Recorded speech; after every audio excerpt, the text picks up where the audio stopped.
Que la paix du Seigneur soit avec vous. Est-ce que vous êtes bénis ce matin? Est-ce que vous sentez un vent de fraîcheur ce matin?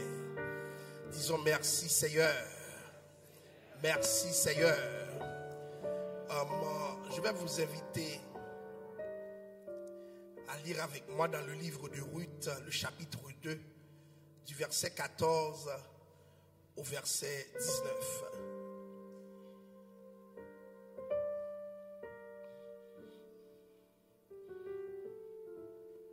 Ruth, le chapitre 2, verset 14 au verset 19 inclusivement.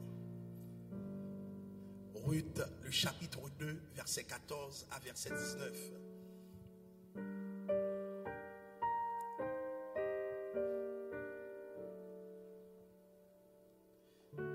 Au moment du repas, Boaz dit à Ruth, approche, mange du pain et trempe ton morceau dans le vinaigre. Elle s'assit à côté des moissonneurs, on lui donna du grain rôti. Elle mangea et se rassasia, et elle garda le reste. Puis elle se leva pour glaner. Boaz donna cet ordre à ses serviteurs, qu'elle glane aussi entre les gerbes et ne l'inquiétez pas. Et même vous ôterez pour elle des gerbes, quelques épis, que vous la laisserez glaner sans lui faire de reproche. Elle glana dans le champ jusqu'au soir, et elle bâtit ce qu'elle avait glané. Il y eut environ un épha d'orge. Elle l'emporta et rentra dans la ville, et sa belle-mère vit ce qu'elle avait glané. Elle sortit aussi les restes de son repas et les lui donna. Sa belle-mère lui dit, où as-tu glané aujourd'hui et où as-tu travaillé? Béni soit celui qui s'est intéressé à toi. Et Ruth fit connaître à sa belle-mère chez qui elle avait travaillé. L'homme chez qui j'ai travaillé aujourd'hui, dit-elle, s'appelle Boaz. Que la paix du Seigneur soit avec vous.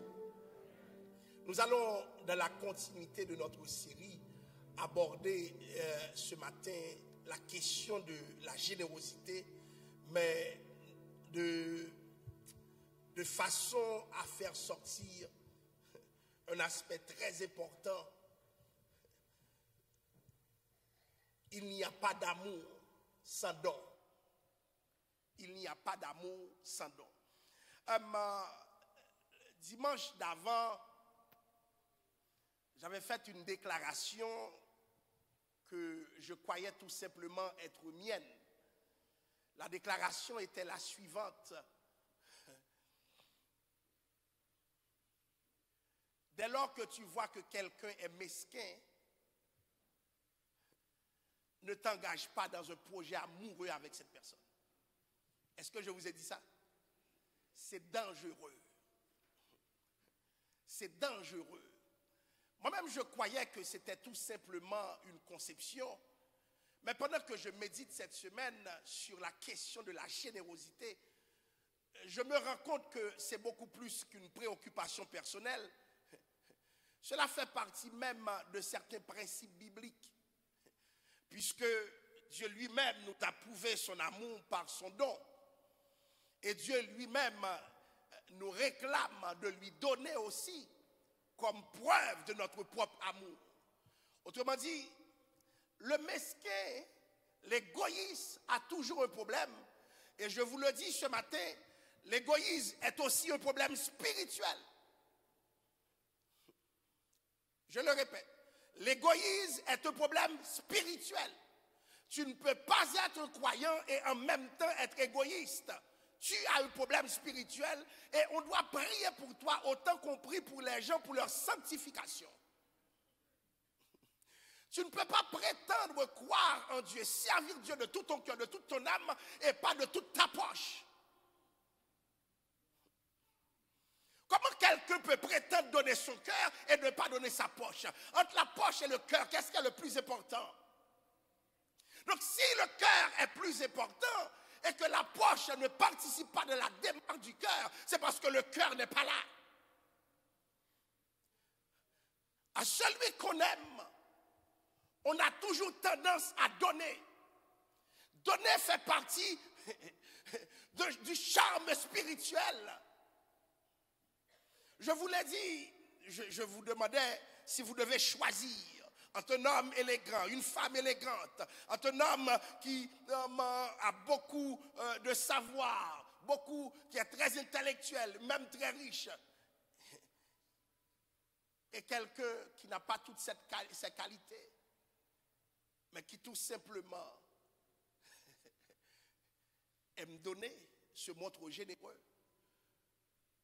je vous demande de choisir.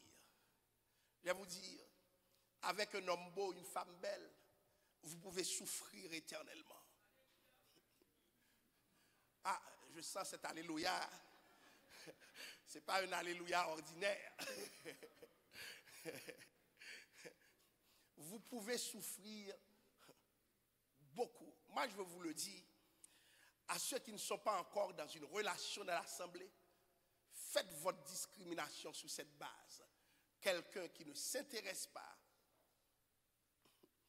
à ce que tu manges, qui ne s'intéresse pas à ta vie, à ton développement, ne mérite pas de faire une vie avec toi. Mieux vaut rester seul que d'être mal accompagné. Vous entendez ce que je vous dis? Mieux vaut rester seul. Parce que la mesquinerie veut dire le cœur n'est pas là.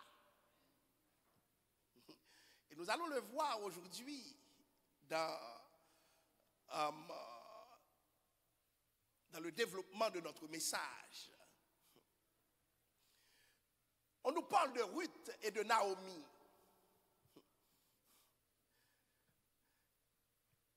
Naomi est la belle-mère, n'est-ce pas? Généralement, les relations entre belle-mère et belle-fille sont compliquées. Il y a quelqu'un qui a dit désagréable. Agréable. Ah ben oui, ça peut être agréable. C'est pourquoi je dis généralement. Généralement, les relations de belle-mère et belle-fille sont compliquées. Très compliquées. Et certaines familles n'arrivent même pas à survivre à cause d'une belle-mère ou même à cause d'une belle-fille. Donc, des deux côtés, le mal peut s'installer.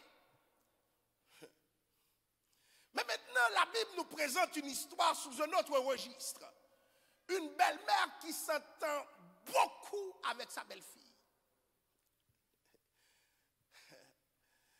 Et ce qui m'étonne dans la déclaration de Ruth, lorsque Naomi lui a demandé, mais finalement, vos maris ne sont pas là.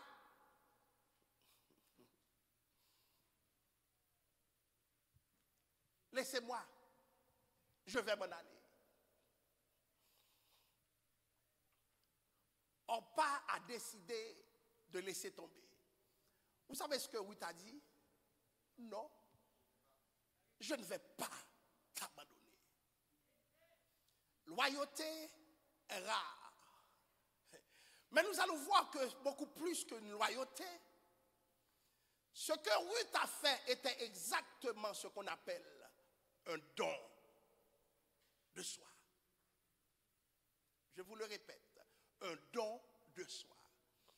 Parce que Naomi ne pouvait pas aider Ruth. Naomi était vieille. Naomi ne pouvait pas travailler correctement, convenablement, et nous allons le voir. Donc, si Ruth choisit d'être avec Naomi, Ruth choisit encore de la voir sur ses épaules, une fois que les portes seront ouvertes pour elle. Vous imaginez quelqu'un qui ne sait pas ce que l'avenir lui réserve, mais déjà, qui se met déjà à endosser quelqu'un d'autre. Le grand cœur de Ruth. Ce matin, j'aimerais vous dire, lorsque votre cœur est grand, Dieu vous récompense à la hauteur de votre cœur. Un choix difficile que beaucoup d'entre nous n'auraient jamais fait, ne serait-ce que par rationalité. Pourquoi je ferais un tel choix? Mais les gens de mon cœur existent. Un dévouement inébranlable à Naomi, sa belle-mère veuve. Elle a refusé d'abandonner Naomi. Vous allez comprendre que Naomi demande l'abandon. Mais Naomi sait très bien qu'à son âge, cet abandon est difficile pour elle. Pourquoi? Ce n'est pas une société inclusive comme celle où nous vivons au Québec. Ou une femme peut avoir un travail, je dirais, de classe, même de cadre. C'est une société où le rôle de la femme était de faire des enfants, de faire à manger. La femme n'héritait pas. Elle ne pouvait pas hériter. Donc lorsqu'une femme perd un enfant mâle, elle a des raisons de pleurer parce qu'elle va rentrer dans la pauvreté. Regardez ce qui va se passer. Ruth a choisi d'accompagner Naomi. Don de soi. Et je vais vous dire une discrimination qu'il faut toujours opérer. Il y a des gens qui sont des connaissances. Beaucoup de personnes disent que tout le monde est leur ami. Mais comment ça tout le monde est ton ami? Tout le monde peut te parler. Tout le monde peut te côtoyer. Tout le monde peut avoir des relations d'amitié avec toi à distance même. Mais une relation intime implique que, alléluia, qu'il y ait montre de loyauté. Je vais vous dire quelque chose. Lorsque quelqu'un n'est pas loyal, c'est parce que son cœur n'était jamais avec toi dans l'amitié que tu pensais. Beaucoup de gens se font des illusions. Depuis quand tu ne connais même pas la personne et puis tu le prends pour ton ami et puis tu me dis tu as pris un coup dans le dos. Mais non, tu n'as pas pris un coup dans le dos. Tu as pris un coup en face même. Ce n'est pas ton ami. Ce n'est pas ton ami. Son attitude, son langage, sa façon de voir les choses, ça ne peut pas être ton ami. L'amitié, chers amis, c'est un acte de don. Jésus dit, il n'y a pas de meilleur amour que celui qui donne quoi? Pour qui? Ses amis. L'amitié est don de soi.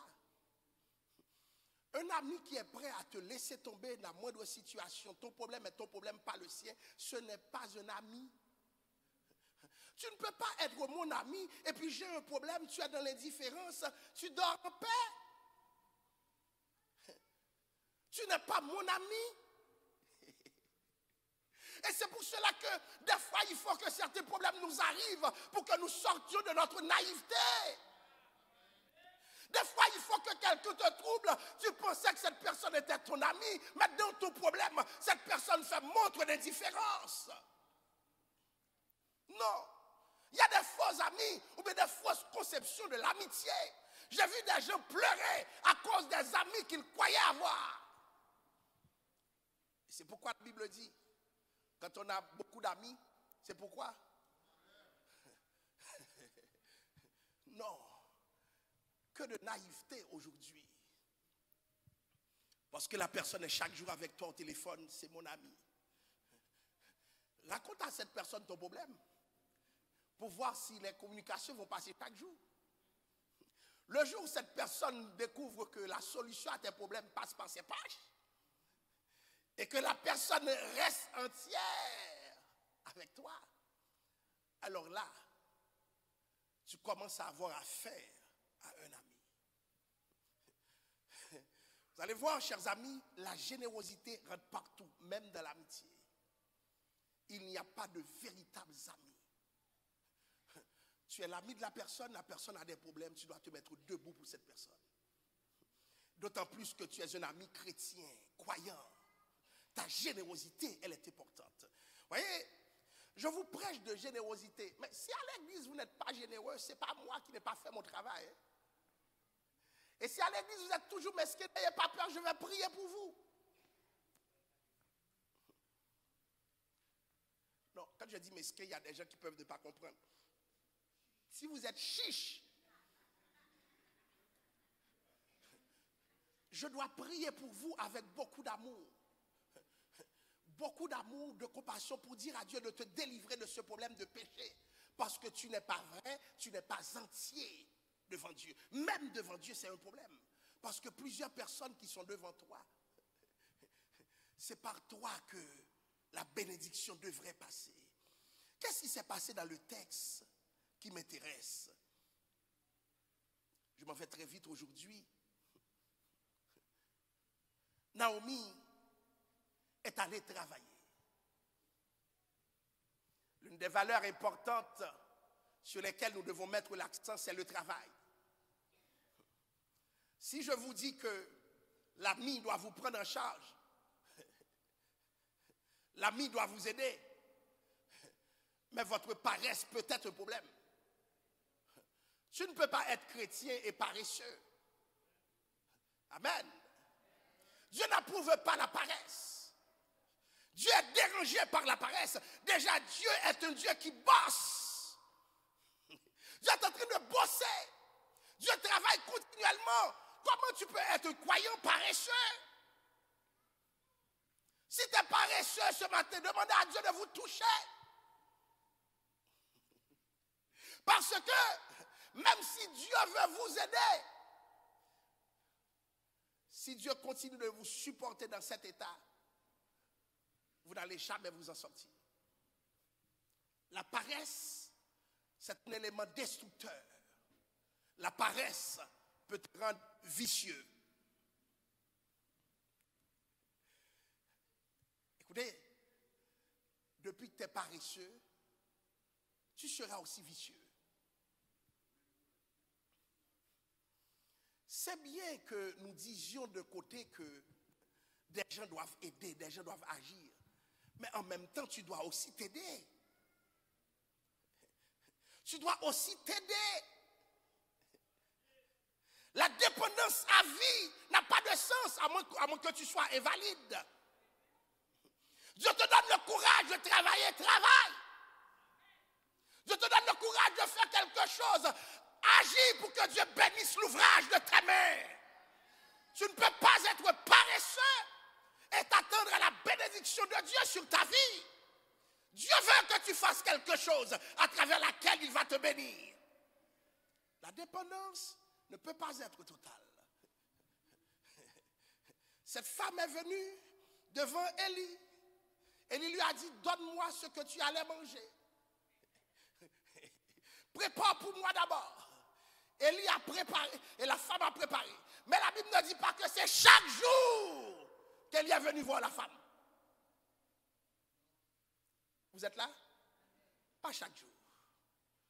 Pourquoi? Parce que Dieu veut que vous fassiez quelque chose. En même temps qu'il y a cette responsabilité, nous devons reconnaître que certaines situations, certaines personnes ne sont pas capables, étant donné les temps difficiles, étant donné certains problèmes. Donc, il y a un équilibre entre les deux, n'est-ce pas? Un équilibre. Mais maintenant, qu'est-ce qui va se passer? Cette femme, manifestement de belle figure, est allée dans le champ de Boaz.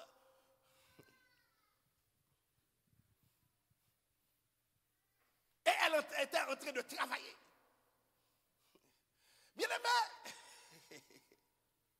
ce qui m'étonne dans le texte, Ruth 2, le verset 18, c'est lorsque la deuxième mouture du texte dit, elle sortit aussi les restes de son repas et les lui donna. Cette femme travaillait, mais elle a compris l'état de nécessité dans laquelle Naomi se retrouvait. Elle ne s'est pas dit, je vais travailler et puis je mange à ma faim et puis c'est fini. Non, elle a travaillé, mais elle a aussi fait quoi? Amener à Naomi de ce qu'elle avait travaillé. Pourquoi? Pourquoi? Par amour. Il y a des gens bien-aimés. Même manger, ces personnes doivent manger. Si tu restes dans la maison trop longtemps, elle va jeûner au nom de Jésus.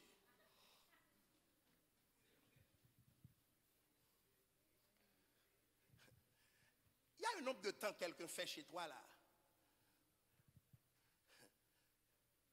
La personne vient à 11h, il est midi, 1h, 2h, 3h, 4h, 5h, et puis vous blaguez.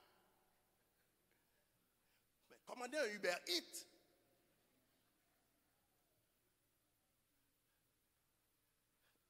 C'est pas normal. Manque d'élégance, manque de classe. Et puis à un moment donné, tu es en train de bouillir le ventre de la personne te dit, ah moi je suis comme ça. La personne n'est pas comme ça. Le ventre est vide.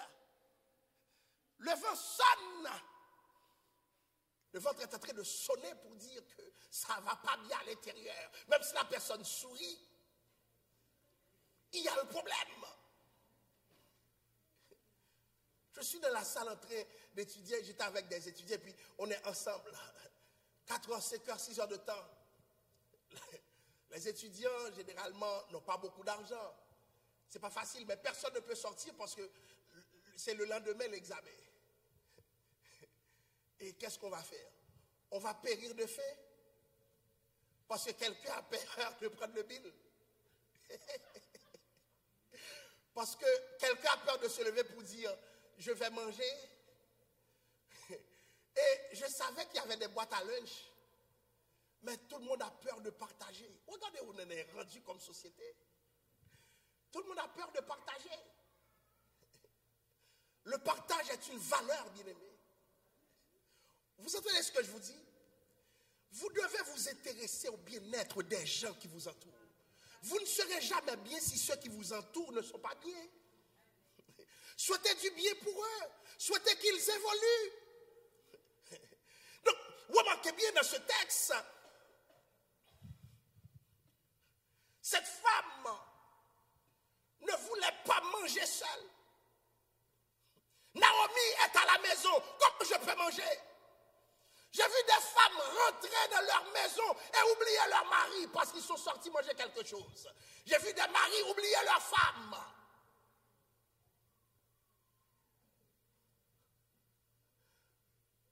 On peut t'oublier un jour. Si on t'oublie chaque jour, il y a un problème. Je vous le dis, il y a un problème. Parlez avec cette personne. C'est quoi ton droit? Comment tu peux m'oublier?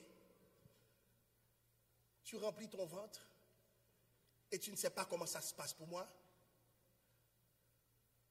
Non. Bien-aimé, avoir est une responsabilité.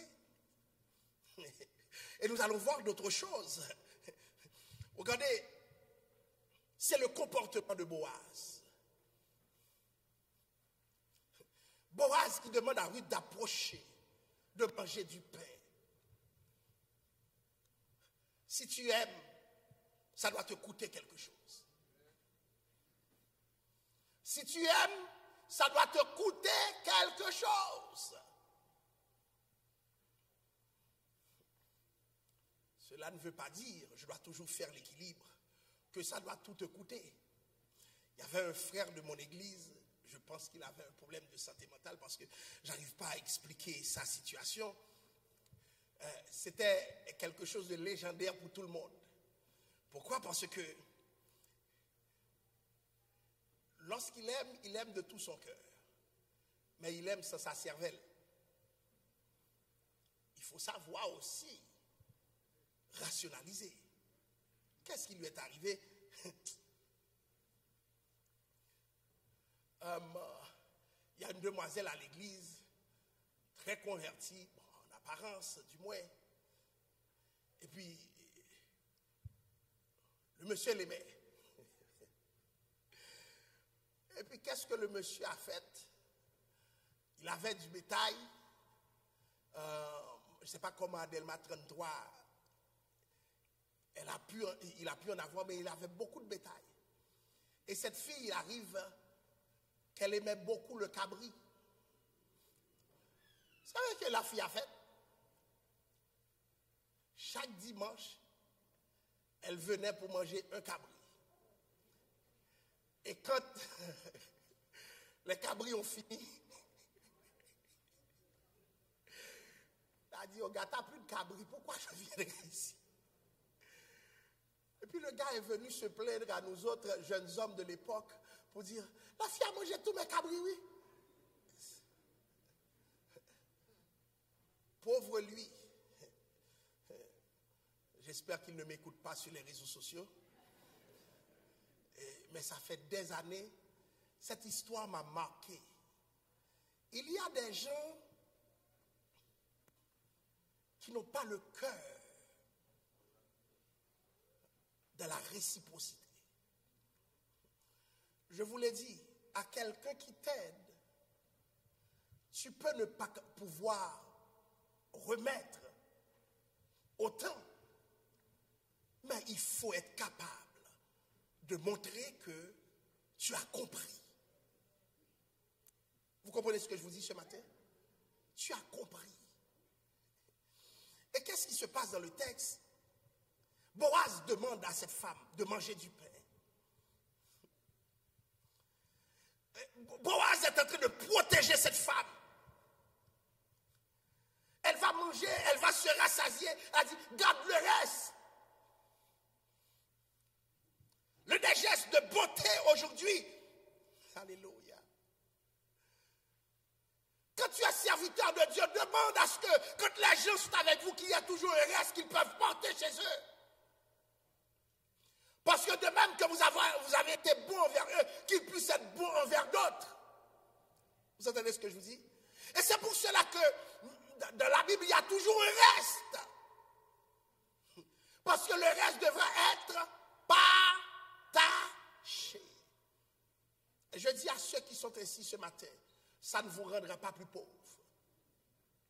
Que quelqu'un se rassasie à cause de toi ne te rendra pas plus pauvre. Que quelqu'un soit de l'abondance, que quelqu'un passe une bonne journée à cause de toi, ça ne va jamais finir avec toi. Et je vous encourage ce matin à être généreux. Que des personnes aiment te rencontrer parce que ces gens se disent, lorsque je rencontre cette personne, ma vie ne peut pas rester la même. Au moins aujourd'hui, je vais manger quelque chose, je vais boire quelque chose, je vais me rassasier. Boaz va ordonner à ses serviteurs qu'elles puissent glaner. Quand on parle de glaner, pour ceux qui veulent comprendre le contexte de ce texte, c'est quelque chose de très important parce que le glanage, c'était l'exercice des pauvres, des nécessiteux, qui pouvaient ramasser le reste des récoltes. Après que les moissonneurs aient fini de récolter, et puis qu'est-ce que les plus pauvres faisaient? Les plus pauvres passaient pour glaner. Vous savez, le peuple juif, peu importe les défauts qu'on leur reproche, sera toujours un grand peuple. Parce que c'est un peuple qui est bâti sur la générosité. Quand les gens finissent de récolter, c'est important qu'à leur tour, les plus pauvres viennent glaner. Il y a des gens qui protègent tellement, qui protègent jusqu'aux miettes. Surtout quand il y a un étranger chez eux. 2 ans de cela, je parlais à quelqu'un qui me disait, est-ce que tu peux venir me voir? Je lui ai dit, mais qu'est-ce qui se passe? Elle dit, je n'en peux plus. Lorsqu'elle m'a dit, je n'en peux plus, et puis je la voyais comme incapable de parler au téléphone. Pourquoi? Elle n'a pas mangé depuis plusieurs jours. Là au Canada, oui. Depuis sa venue, tout est sous clé.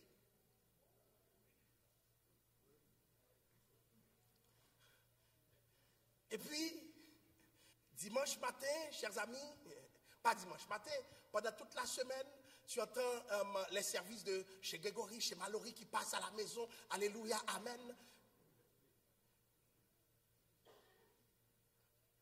Pendant ce temps, quelqu'un est dans la maison,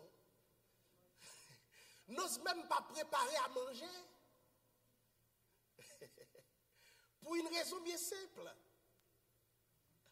Ça veut dire, Dieu nous jugera sévèrement pour notre manque de générosité, notre manque de compassion. Nous venons à l'église et puis nous sommes sans compassion. Nous venons louer le Seigneur et nous sommes incapables de penser à d'autres. Attention, chers amis. Attention, Dieu demandera des comptes à toute une génération. Ces attitudes sont malsaines, c'est de la méchanceté. Et si j'étais Dieu, je vous enverrais en prison. Non. Dans un pays comme celui-là, c'est pas normal. C'est pas normal, c'est pas normal. C'est pas normal. Elle m'appelait pour me dire comment c'était dur pour elle. Nouvellement arrivée au Canada dans des conditions difficiles parce que sa vie était menacée. Et puis elle reçoit un accueil des plus défavorables. Une façon de lui dire, va-t'en, va-t'en. Boaz pouvait dire, va-t'en. Parce que ce que cette femme était en train de glaner lui revient de droit. Boaz, en acceptant que certaines personnes soient en train de glaner, était en train de dire, je vais perdre quelque chose. Ne vous engagez jamais avec quelqu'un qui ne veut pas perdre pour toi. Je vous le répète, ne vous engagez jamais avec un gros soulier qui ne veut pas perdre pour toi. C'est dangereux. Courez, courez de toute votre vitesse. Même si la personne est belle, elle est élégante, elle est la plus belle personne du monde. Courez! Fuyez! L'enfer dans le foyer, c'est avec quelqu'un qui ne partage rien. Parce que tu sais très bien qu'il n'y a pas d'amour. Oui. Boaz a ordonné à ses serviteurs, laissez-la glaner, parce que les serviteurs vont la contrôler, les serviteurs vont donner des limites. Mais Boaz, sachant cela, va ordonner à ses serviteurs, laissez-la glaner, laissez-la glaner. Elle l'a rié, mais laissez-la glaner. Alléluia. Peuple de Dieu, c'est le rapport que Christ avec l'Église, Christ nous laisse glaner. Je suis pauvre et indigent, dit la Bible, mais l'Éternel pense à moi. Elle va tellement glaner. La Bible dit qu'elle va avoir juste un épha d'orge, au point que sa belle-mère lui dit, mais comment se fait-il que tu as eu toute cette possibilité? Comment se fait-il que tu as autant glané? Qui t'a laissé faire cela? La générosité de Boaz. Alléluia. La générosité de Boaz. Jeunes gens, soyez généreux. Jeunes filles, soyez généreuses. Marie, soyez généreux. Il y a des couples qui sont en train d'être brisés. C'est rien, non? Et moi, lorsque je remarque ces problèmes, je suis impuissant. Est-ce que je peux me permettre comme pasteur, on n'est pas en Haïti là, pour me dire, qui t'es chiche? Tu penses que je peux dire à la personne, t'es trop mesquin, c'est pour ça. Oh. On est à Montréal là, on peut me refaire le visage. Je vois le problème, j'essaie de tourner autour. Eh bien, remarque si tu donnes un peu, si ça va. Je tourne autour du pot. Parce que si je viens direct, l'autre se sentira vexé. Et quelqu'un de chiche qui est vexé va devenir plus chiche. Expérience. Beaucoup de problèmes que vous voyez a pour origine l'argent. Rien de plus. Quelqu'un est mesquin. Quelqu'un veut contrôler combien je t'ai donné quand tu es sorti. Combien il a dépensé exactement. Pas parce qu'il y a un problème. Au nom de la rationalité économique. Oh, il y a des gens qui ne peuvent pas dépenser un sou sans rendre compte où as-tu dépensé ce sou. Et je vais plus loin. Il y a des gens qui ne peuvent pas donner leur dîme à l'église.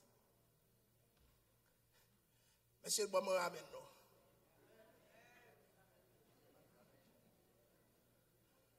Parce que si ce n'est pas anonyme, le mari ou la madame apprend cela. Tu veux rendre le pasteur riche? Mais ce n'est pas avec le pasteur que la personne a le problème, c'est son argent. Son argent ne sort pas son argent ne sort pas. Je vais vous dire quelque chose. Quand vous êtes avec ces bakoulous, femmes ou hommes, priez le Seigneur pour leur guérison spirituelle. C'est des bakoulous. C'est dangereux. J'ai vu des gens souffrir toute leur vie. Toute leur vie, pourquoi? La personne est tellement mesquine. Regardez, le cœur de Ruth est conquis. Pourquoi? Parce que Boaz commence à étaler son charme. Boaz donne. Il n'y a pas de relation d'amour sans don.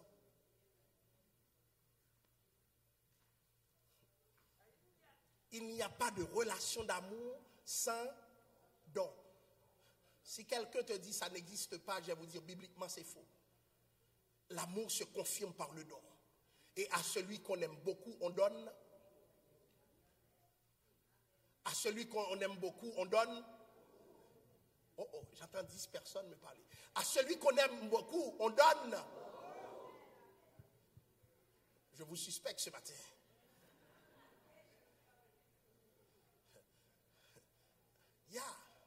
Quand on aime, ça déborde dans les dons. Oui. À un moment donné, l'autre t'a fait plaisir, tu es content. N'attends pas son anniversaire.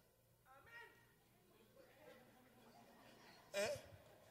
Tu es passé quelque part. N'attends pas que ça soit sa fête. Mais dis-toi que je vais lui offrir quelque chose. Je vais lui retourner une certaine joie. Et vous savez, la joie, elle est parfaite, authentique, lorsque la personne n'avait pas prévu cela. Je vais vous dire ce matin, le don est un charme. Apprenez à donner. Vous savez ce que Naomi va dire? Où as-tu glané aujourd'hui, verset 19? Et où as-tu travaillé? Avant même que la réponse lui soit donnée, regardez là ce que dit Naomi. Béni soit celui qui s'est intéressé à toi. Il y a une bénédiction dans le fait de...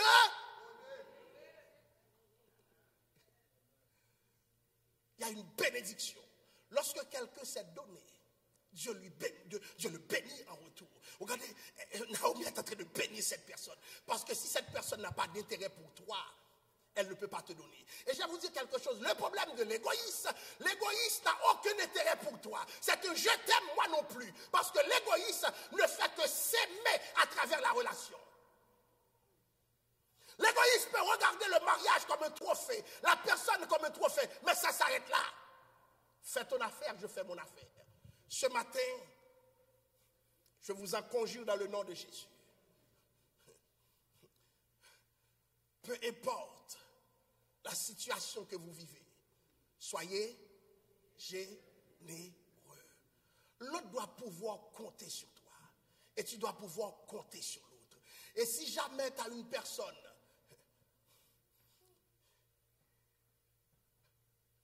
et puis tu vas te marier, mieux vaut briser 10 fiançailles pour sauver un mariage. Parce que quand tu finis de te marier, je vais te dire, tu es déjà marié ma sœur. Tu es déjà marié mon frère. Il faut corriger le problème de l'égoïsme. Je vous le dis, même parmi des amis, moi je ne fais pas affaire avec des égoïstes. Je ne suis pas là-dedans. Je ne suis pas là-dedans. Cette femme, elle est en train de chercher pour sa belle-mère. Comment Dieu ferait pour ne pas bénir Ruth?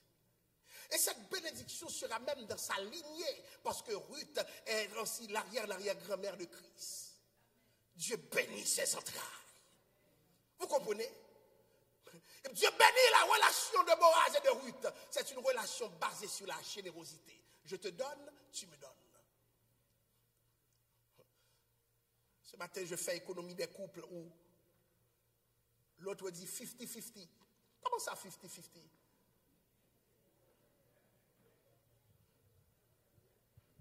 Comment ça 50-50? On est au Québec. J'ai eu ça dans mon bureau.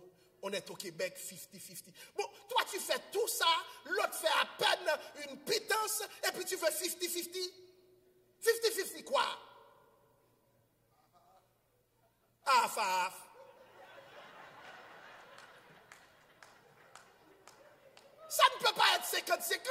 pendant que toi tu fais les 80 et puis l'autre fait un 20. Ça ne peut pas être 50-50. Tu détruis l'autre et puis c'est l'amour. Et puis tu t'attends à avoir tout. C'est dangereux. Il faut corriger les mœurs. Il faut corriger nos façons de vivre. Non. Le mariage n'est pas un lieu de 50-50. C'est un lieu d'amour. L'amour donne généreusement. L'amour donne avec affection. Si c'est toi qui gagnes plus, que tu sois homme, que tu sois femme, tu as la responsabilité envers l'autre.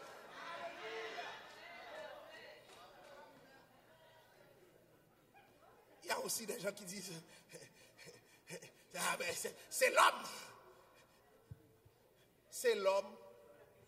Ah, parce qu'il est un homme? Parce qu'il est un homme? Il n'y a pas ça. Celui qui a le plus donne le plus, sans regard pour le sexe de la personne. C'est pas parce que c'est un homme. Hein? Et j'ai vu des hommes aussi qui veulent prouver quelque chose. Bon, tu ne gagnes. Qu'est-ce que tu veux prouver? Tu veux prouver quoi? Draper dans ton honneur, mais tu ne gagnes rien. C'est l'autre qui gagne. Laissez l'autre faire preuve de générosité. Vous comprenez ce que je vous dis? Parce que le mariage n'est pas un lieu de compétition. Celui qui a le plus doit aider celui qui a le moins. C'est un exercice d'accompagnement. Boaz peut accompagner Ruth, parce que quand Ruth était dans la nécessité, Boaz s'est dit, je me mets debout pour toi. Alléluia. Si quelqu'un ne peut pas se mettre debout pour toi, cette personne n'a jamais connu l'amour. Et si tu es déjà marié, dis à cette personne, ce n'est pas trop tard. C'est pas trop tard. Parce que l'amour, ça s'éduque. Il n'y a pas d'amour sans don. Des fois, prends ton mari, prends ta femme, va au restaurant, un restaurant chic, dis au McDonald's, reste au dehors pendant quelques instants. Va dans un restaurant chic de la ville, paie quelque chose, montre à l'autre qu'il a de la valeur. L'amour, ça doit te coûter quelque chose. Vous entendez ce que je vous dis ce matin? L'amour, ça doit te coûter quelque chose. Sans générosité, nous sommes faux. Donc, j'espère que les femmes de cette église, vous trouvez des hommes comme des Boaz ce matin. Que Dieu vous donne cette bénédiction. Et que les Boaz de l'église, vous trouvez des Ruth. Des Ruth qui savent apprécier. Des Ruth qui ont le cœur ouvert. Que vous trouvez ce profil de femme. Et ceux qui sont mesquins ce matin, je vous demande de vous mettre debout un instant.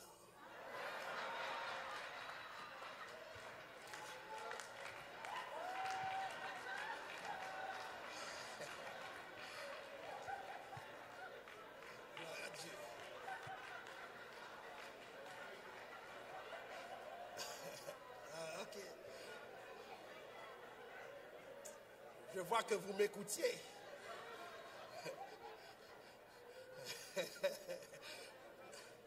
Fait qu'un nous matière. Ah oui. Mais j'ai vu des gens commencer à se mettre debout. Il faut que ça change. Je vais vous le dire quelquefois, chers amis. Il y a des problèmes que je règle ici. Des problèmes de couple, des fois qui prennent des heures et des heures. Il y a un seul problème en réalité. Un seul problème. Le jour que l'autre devient moins mesquin, le problème est fini. Parce que quand j'arrive pas à dénouer pour comprendre, j'amène chacun à côté. Et puis je pose la petite question. Comment la personne contribue? Depuis que tu entends ça, les problèmes sont liés. Parce que tu ne peux pas aimer sans ta poche. Ça va te coûter quelque chose. Que Dieu vous bénisse ce matin.